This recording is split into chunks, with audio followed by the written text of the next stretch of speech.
Bonjour à toutes et à tous, ravi de vous retrouver sur 8 Mont Blanc. Nous sommes le lundi 20 novembre 2023, il est 18 h, c'est l'heure du journal de la rédaction. Voici les titres. La reconversion des sportifs de haut niveau est une période qui peut faire peur et que certains athlètes redoutent. À Doussart, au bord du lac d'Annecy, un champion olympique de ski a décidé de mettre son expérience au service de son métier. Lucas Ruche a pu rencontrer à l'aube de cette nouvelle saison d'hiver Antoine Deneria, fabricant de ski. Et puis direction Notre-Dame de Bellecombe pour un voyage au pays imaginaire qui vous sera conté par Fanny Savard. Là-bas, une famille a décidé de consacrer un musée aux contes de fées avec des figurines faites pour la plupart à la main. Je vous lisais donc en titre, on commence ce journal en prenant la direction de Doussart sur les bords du lac d'Annecy pour parler reconversion des sportifs de haut niveau. Champion olympique de descente aux Jeux Olympiques de Turin en 2006, le skieur haut-savoyard Antoine Deneria confectionne depuis quelques années maintenant des équipements de ski haut de gamme, du casque en passant par les skis. Lucas Ruche s'est rendu dans son atelier. Reportage. Le 12 février 2006, Antoine Deneria gagnait la plus belle course de sa vie, la médaille d'or de descente aux Jeux Olympiques de Turin. 17 ans plus tard, le désormais ex-athlète est toujours aussi passionné de ski alpin. Il a créé en 2018 sa propre marque. Après avoir fabriqué des casques et des masques, Antoine Deneria se lance dans la conception de skis made in France. Fabriqués à l'usine de Doussart, les skis Deneria sont destinés à une clientèle, certes aisée, mais surtout passionnée. C'est surtout des super skis au niveau toucher neige, au niveau skiabilité. On travaille sur des matériaux nobles, des belles essences de bois. Vraiment, on va choisir les essences de bois, les meilleures billes de bois pour avoir une meilleure skiabilité possible. Un peu à l'image j'aime bien prendre l'image du chef étoilé qui va choisir ses bons légumes, ses bonnes viandes, ses bons poissons pour faire un très bon plat et un beau plat.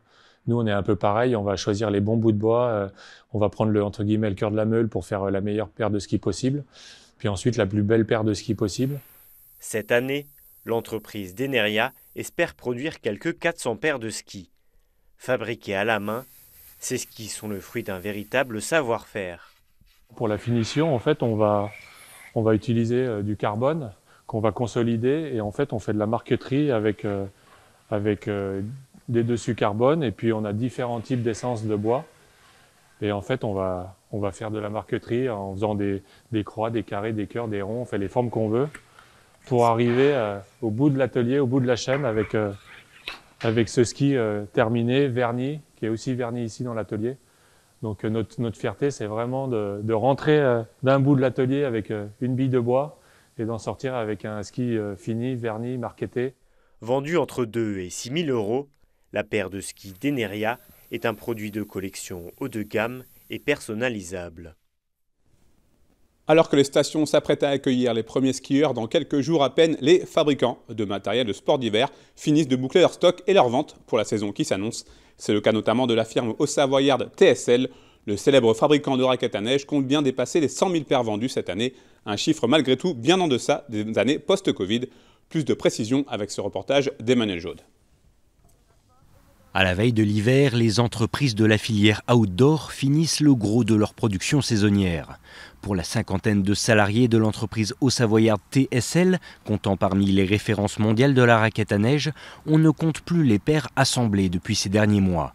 Pourtant, c'est bien ici, au cœur du bassin annécien, que sont fabriquées les iconiques raquettes. Nous, on a tellement l'habitude d'y faire que pour moi, c'est pas compliqué. Le plus compliqué, c'est faire attention de bien tout monter, faire les droites, les gauches comme il faut, que ma collègue elle est comme il faut, les droites, les gauches, qu'on puisse monter comme il faut. Que les clients n'aient pas les pieds à l'envers dedans. Le plus gros de la saison, c'est maintenant jusqu'au mois de janvier. Quand il y a la neige qui arrive, il y a plus d'achats, il y a plus de ventes, il y a plus de commandes, il y a plus de travail. Et du travail, il n'en manque pas. Cela, même si le marché des loisirs d'extérieur semble se normaliser après 2 années marquées par un engouement exceptionnel du grand public pour les sports outdoor. Un effet post-Covid qui a permis à l'entreprise d'enregistrer des chiffres records, triplant le nombre de paires de raquettes vendues à travers le monde. Un essor fulgurant, mais qui semble aujourd'hui terminé sans pour autant inquiéter les fabricants de matériel. On est encore dans les livraisons. Septembre, octobre, novembre, décembre sont des gros mois pour nous. Et si la neige arrive, alors janvier, février sont encore des gros mois pour nous. Et justement, le fait d'avoir notre équipe à l'année ici, ça permet de toujours continuer à fabriquer et de s'adapter vraiment aux besoins du marché et de nos clients. Là, on est en pleine bourre. Mais les gens qui faisaient des heures de malade l'année dernière font juste leurs heures. Mais en tout cas, on est quand même en pleine bourre pendant les heures de travail, quoi.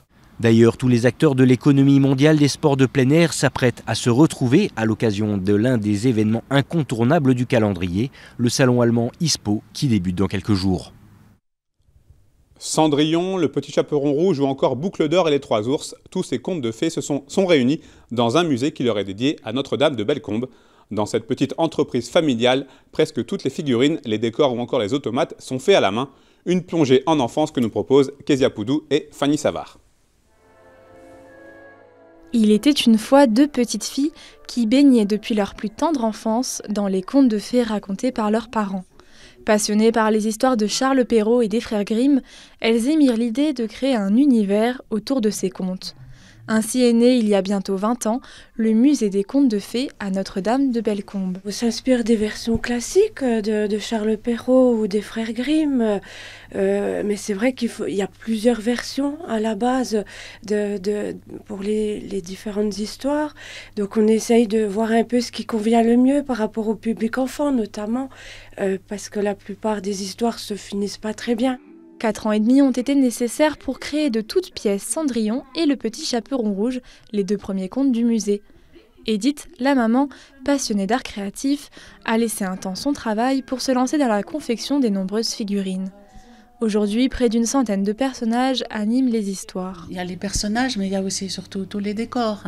Donc, ils sont aussi bien les sols que les murs, disons les plafonds avec des poutres anciennes, à l'ancienne. Tout est fait en carton, papier journal, qui est collé, qui est inséré entre chaque couche de carton pour que ça soit solide. Pour donner vie à ces petits personnages, une quarantaine de scénettes ont été imaginées. Le musée des contes de fées vient de se lancer dans la création d'un nouveau conte, celui d'Hansel et Gretel, qui compterait 8 scènes.